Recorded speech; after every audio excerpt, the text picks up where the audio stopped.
Good morning po sa inyo lahat. Isa pang maliyugto na ating daily Bible blessings. Pamagat po na ating aralin ngayong umaga ay makontento at mangarap.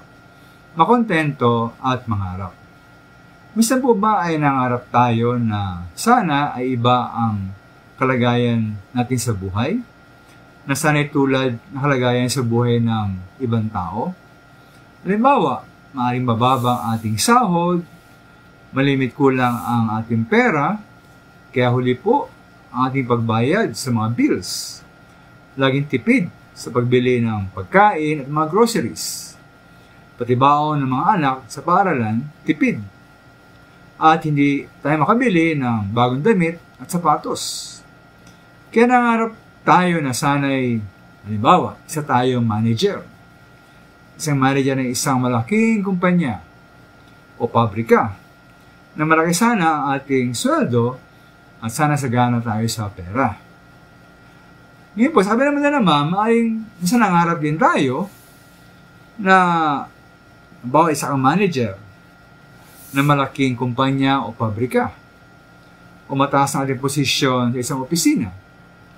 Ngayon, ang maaaring mangyari sa atin dahil sa dami ng trabaho at pressure, dahil sa mga targets at deadlines, maaaring lagi tayong pagod, stress, overwork, at kulang sa tulog. Laging overtime, laging walang exercise, walang pahinga. Ngayon po bilang manager na ating pinapangarap, maaaring tinapabayaan ang ating kalusugan. Pati asawa at mga anak, pabayaan na rin. Dumating nga sa punto na parang ayaw na natin na may manager. Wala tayong parang gumagit ng kabuluhan sa ating malaking kinikita at sweldo. Hindi tayo na maka-resign, maka-quit. Kaya ngayon tuloy, nangarap tayo na sana mas simple na lamang ating buhay.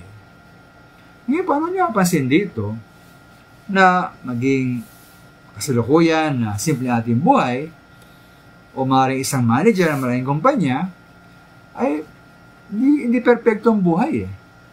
Lagi may hamon, lagi may problema.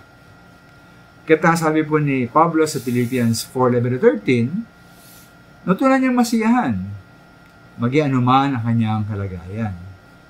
Magikahos, managana, mabusog, magutom o maghirap. Lahat magawa niya dahil sa kaloob sa Kanya ng ating Panginoon. Ito po dapat tayong mangarap at magambisyon.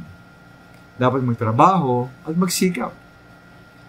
May sabay na mawala na ang ating pasalamat sa Diyos. May sabay na mawala na po ang ating kasiyahan at pagiging kontento sa ating kasalukuyang kalagayan sa buhay. Maraming salamat po.